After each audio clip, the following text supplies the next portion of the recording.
यार दुनिया हिल गई और मैं भी हिल गया। If you know, you know. If you know, you know. चल रहा है भाई का।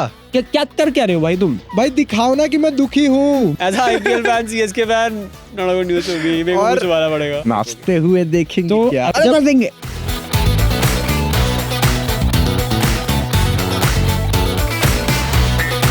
तो आज फाइनली 4 मैचेस के बाद दुनिया तो हिल गई, लेकिन मेरा दोस्त, एक ऋषित नाम का मेरा दोस्त है, वो आज बहुत उदास है। और इतना उदास है कि उसके साथ आज जब मैं बैठा हूं ना तो मुझे भी उदासी फील हो रही है। लेकिन आज बहुत खुश होंगे जसप्रीत बुमराह, आज बहुत खुश होंगे तिलक वर्मा। लेकिन छोड़ो यार, वो लोग दूर के लोग हैं। मैं अपने भाई से पूछना चाहता हूँ, अपने यार से पूछना चाहता हूँ कि कैसे हो ऋषित भाई आप? जल्दी बोलो। यार दुनिया हिल गई और मैं भी हिल गया। आज ऋषित भाई 3 घंटे के मैच में 2 घंटे मेरे से यही बोलते आए हुए हैं कि आनंद भाई आज क्या बोलूंगा मैं शूट पे, आज मैं क्या करूंगा।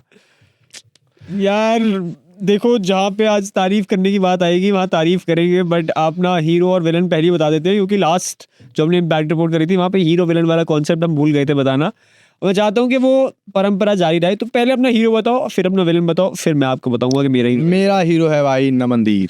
क्या बात है भाई, बिल्कुल बहुत बढ़िया हीरो निकाला है। और मैं मानता हूँ कि ये है बारीकी, ये है, इसी वजह से हम यहाँ बैठे हैं भाई, इसी यही करने के लिए हम यहाँ बैठे हैं। Exactly. क्योंकि सब बोलेंगे तिलक वर्मा, सब ये बोलेंगे वो। अश्विनी कुमार, सब बोलेंगे मिचेल सैंटनर, नहीं, बट नमनदीर जिस हिसाब से बैटिंग कर रहे हैं मुंबई इंडियंस के लिए, मुंबई इंडियंस की सबसे ज्यादा कॉन्फिडेंस की कड़ी ही नमनदीर अब है। मैं बताता हूँ। देखो आज बहुत लोग क्या सब लोग बात करेंगे तिलक वर्मा ने सेंचुरी मार दी, लेकिन तिलक वर्मा जो सेंचुरी मारी है उसकी वजह नमनदीर है।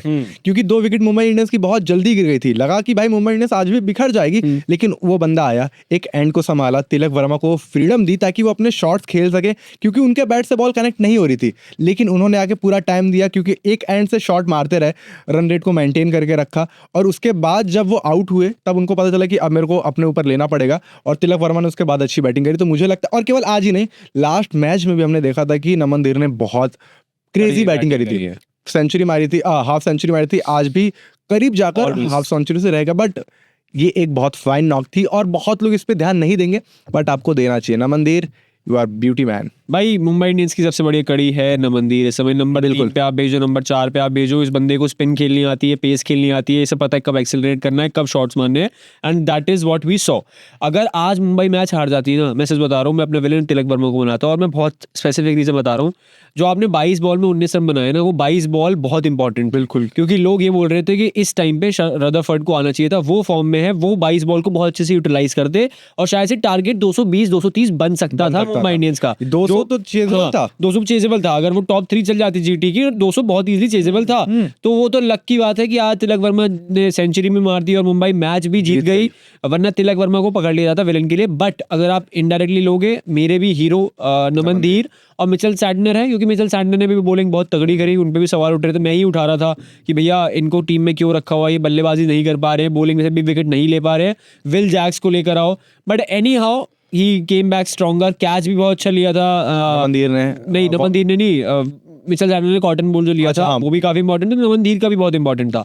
और हार्दिक पांड्या की एक बात थी टॉस पे जो बहुत इंटरेस्टिंग थी आनंद भाई। उन्होंने बोला था जब टॉस रवि शास्त्री ने पूछा कि आपको क्या लगता है कि किस किस चीज में आपको वर्क करना पड़ेगा, क्या लैक कर रहा है, तो ये सेड कि हमें तीनों डिपार्टमेंट्स में वर्क करना पड़ेगा। बैटिंग में आज 200 रन बनाए, बॉलिंग में 100 रन पे आउट करा और कैचेस भी बहुत बढ़िया ले, तो तीनों डिपार्टमेंट में आ गए हैं। अगर हम क्रिकेटिंग पॉइंट ऑफ व्यू से देखें, Mumbai Indians is coming back and it is not a good news for other teams, but as a cricket, as a IPL fan, as a IPL fan, CSK fan, not a good news for me। और पड़ेगा। और एक और मैंने आपने जब toss की बात करी तो मैंने भी एक बात नोटिस करी थी। उन्होंने पूछा था कि आपको क्या लग रहा है, किन चीज़ों पे आपको काम करना चाहिए, आपने उसके बारे में बता दिया। तो उन्होंने कहा कि और क्या क्या चीज़ें आपकी खराब है और आपको क्या लगता है कि किन कमियों से करें कि एक हम ग्रुप की तरह खेलते हैं, ये पूरी ग्रुप की हार होती है और एक पूरी ग्रुप की जीत होती है, एक इंडिविजुअल का गेम नहीं है। और आज उन्होंने पूरे ग्रुप की तरह खेला, वो जो MI पल्टन बोला जाता है, आज उन्होंने लिटरली उसी की तरह खेला। बट अभी भी 2 लोग हैं जो इस वीक लिंक में दिख रहे हैं, एक खुद ऑरा फार्मर हार्दिक पांड्या, क्योंकि बल्ले से भी 15 रन 16 बॉल और पहले ओवर में 19 रन दे दिए। जो मोमेंटम बुमराह ने पहले ओवर में बनाया था वो दूसरे ओवर में चले गया खत्म चला गया, हाँ। एंड सेकंड इज हमारे T20 के कैप्टन सूर्य कुमार यादव, बहुत सारे मैचेस दे दिए हैं। ऑलवेज आई नो कि मुंबई इंडियंस बैक जरूर करेगी ने, no doubt, obviously Surya Kumar Yadav को बैक करना पड़ेगा, is a big match winner, but concerning है। और जो लोग ये बोल रहे हैं ना कि तिलक करना, ये तिलक वो तिलक ये, भाई 5 मैच में कुछ नहीं किया उस बंदे ने। अगर छठे मैच में उसने रन मार दिए, इतना खुश होने की बात नहीं है, ठीक है, ही प्लेड नाइस, आज की मैच की तारीफ करो, बट जो इतनी रील्स बनेंगी ना आज की, अरे मुंबई वापस, तिलक वापस, ये वो, भाई 5 मैच के बाद फिर से पता चल जाएगा। और आपको एक और बात बताना चाहता हूँ, अभी इन्होंने कहा था कि जब तिलक वर्मा 22 पर 19 खेल रहे थे तो लोग कह रहे थे कि रदरफोर्ड को लाओ, लोग नहीं कह रहे थे, ये ही कह रहे थे। बहुत लोग कह रहे थे यार बंदा फॉर्म में है। आप बताओ 22 बॉल खेलना, आप मुझे बताओ चलो कमेंट करके, 22 बॉल खेलना T20 क्रिकेट में जहाँ 19 रन पे खेल रहे हो, सेंस तो बनाता है। आपने एक्सेलरेट कर दिया, वो आपने रन मार दिए, हाँ आपने रन मार दिए, बहुत अच्छी बैटिंग है, बट 22 बॉल बहुत ज्यादा फैक्टर होता है T20 क्रिकेट में डिसाइड करने के लिए, जबकि आपका एक बहुत बढ़िया प्लेयर बाहर बैठा हुआ है, तो वो वाला फैक्टर था। But now coming back to Gujarat Titans, भाई नॉट कमिंग बैक टू, मैं थोड़ी सी और बात करना चाहता हूँ भाई सूर्य कुमार यादव की, कि वो क्या कर रहे हैं, क्या हम उनको ड्रॉप नहीं कर सकते? मुझे लगता है ये नहीं कर सकते। मतलब अगर हम उनको ड्रॉप कर देंगे तो मे बी हमारे पास एक मैं भी उतने रन बनाऊंगा। मैंने एक मीम देखा कि यार मेरे को ना 2-3 बॉल ट्रायल के लिए दिया करो। मुझसे अगर आपको बॉलिंग आती है तो मेरे सामने मत आया करो। मतलब यार ये इस बंदे को हम, आपको लास्ट टाइम यूएसए वाला मैच हटा रहा हूँ आपके माइंड से, हाँ। आप मुझे बताओ, नहीं, मुझे नहीं मैं आपको 30 सेकंड दे रहा हूँ, आप मुझे बताओ सूर्य कुमार यादव की बढ़िया इनिंग आपको याद आ रही है क्या? मेरे को IPL 2025 याद आ रहा है, फिर वो जो 600 रन का एक सीजन दिया था, उसके अलावा मुझे याद ही नहीं आ रहा। लेटेस्टली कुछ याद आ रहा है? कुछ याद नहीं आ रहा है। यूएसए वाली इनिंग हटा दे, सेमीफाइनल फाइनल में कुछ भी याद नहीं आ रहा है, कुछ बंदे ने कंट्रीब्यूट नहीं करा है, और वहां पे श्रेयस अय्यर रन मारे जा रहे हैं, पता नहीं क्या यार। एक तो द पॉइंट इज कि जब आपका बल्ला नहीं चल रहा होता ना, आपको फोकस करना होता है, आपको डिसिप्लिन होता है। ये भाई उसी ऑरा में रहते हैं, मतलब एक कर देंगे, मतलब एक बंदा जब डाउनफॉल चल रहा होता है उसके फेस पे नजर आता है वो चीज। हाँ एग्जैक्टली, है ना, कि भाई मुझे फोकस करना है, मुझे काम करना है, मेरे को अपनी बैटिंग, भाई दिखाओ ना कि मैं दुखी हूँ, मैं अगर ऐसी हरकतें करोगे तो लोग आपको और ट्रोल करेंगे। एग्जैक्टली करेंगे यार, है ना, आप सवाल उठेगा। आप T20 world cup winning captain हो, लेकिन आपकी परफॉर्मेंस 0 है, आप कैसे जीत गए भगवान जाने। मैंने एक रील बनाई थी कि यार अगर मोस्ट लकीएस्ट प्लेयर कोई है तो वो वो सूर्य कुमार यादव है। आपको एक ऐसी टीम मिली, उस टीम के साथ मुझे लगता है कि ना आपको अगर थोड़ा बहुत नॉलेज हो तो आप भी जिता देते। ये ज्यादा बोल दिया शायद, जेन्युइन है भाई, पर नहीं, हाँ ऑब्वियसली टीम बहुत तगड़ी थी वो। सूर्य कुमार यादव की फॉर्म बहुत बड़ा कंसर्न है मुंबई इंडियंस के लिए और इंडियन टीम के लिए भी। और मैंने अभी हाल फिलहाल में एक न्यूज़ देखी कहीं से, तो मे बी वो हाइप है कि चल रही है कि सूर्य कुमार यादव T20 से बाहर होने वाले हैं और श्रेयस अय्यर कैप्टन बनने वाले हैं। तो मैं तो चाहता हूँ कि ये न्यूज़ सच्ची हो। अब बढ़ते हैं जिन्होंने कहा था गुजरात टाइटंस की तरफ। भाई गुजरात टाइटंस के समझ में नहीं आता है, अगर इनके टॉप 3 में से कोई नहीं चलता है तो कोई चलता ही नहीं है भाई। ग्लेन फिलिप्स के लिए जस्टिस दिलाने के लिए इतना बैठे हुए थे कि ग्लेन फिलिप्स को खिलाओ, लास्ट सीजन नहीं खिलाया तो इतना डिसअपॉइंटेड थे। 5 मौके मिल चुके हैं, क्या कर रहे हैं यार फिलिप्स भी। मतलब आप सिर्फ फील्डिंग करने आ रहे हो तो आप सब्स्टिट्यूट में ही आ जाओ यार।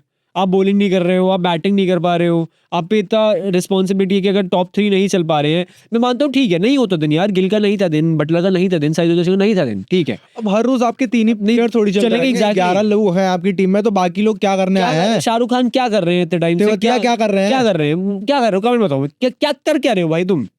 कब तक रिटेन चलता रहेगा यार ये बहुत शाहरुख खान का? कभी पंजाब से गुजरात में आ जाते हैं, कभी गुजरात से कहीं और टीम में चले जाएंगे, अभी लखनऊ में चले जाएंगे। काम यही है, कुछ नहीं करना मुझे। सवाल कोई पूछता ही नहीं है, सवाल हमें आज उठाना पड़ रहा है सवाल। नेशन वांट्स टू नो कि शाहरुख खान जो क्रिकेटर क्या कर रहे हैं गुजरात टाइटंस। कितने में मिलेगी वाली लाइफ ऋषित भाई? पता नहीं यार, राहुल तिवारी वाली लाइफ तो चाहिए भाई मेरे को। हालांकि हमने बाकी टीम को देखा है कि जो इम्पैक्ट में बैटिंग करने आते हैं वो लोग कुछ क्रेजी होते हैं कि भाई हाँ डिजर्विंग था, आया मैच जिता सकता है। राहुल देख कर लगता ही नहीं कि बंदा मैच जिता देगा। Body language, point is body language. तो it's high time for them to focus on them changes as well, क्योंकि लास्ट 2 मैच जीत के आ रहे थे, 6 पॉइंट्स अभी भी है। अगर सही चलेगी राह पे तो गाड़ी पहुंच जाएगी क्वालिफायर्स के आसपास, बट अगर ऐसे ही चलता रहा, सिर्फ टॉप 3 पे ही डिपेंडेंट रहे, तो दिक्कत होने वाली है। और बॉलिंग में आज सिराज की भी थोड़ी सी बात कर लेनी चाहिए, क्योंकि एक मैच जहाँ पर 200 रन सबने खाए, क्योंकि जब बाद में तिलक वर्मा ने एक्सीलरेट किया तो सबको बहुत मार पड़ी है। अशोक शर्मा को तो उन्होंने भी मार लगा दी थी, लेकिन बीच में If you know, you know. If you know, you know. Siraj की बात कर रहे थे। हाँ, सिराज ने बहुत बढ़िया बॉलिंग करी, 4 ओवर में 25 रन, 2 विकेट, 1 विकेट भी ली बढ़िया।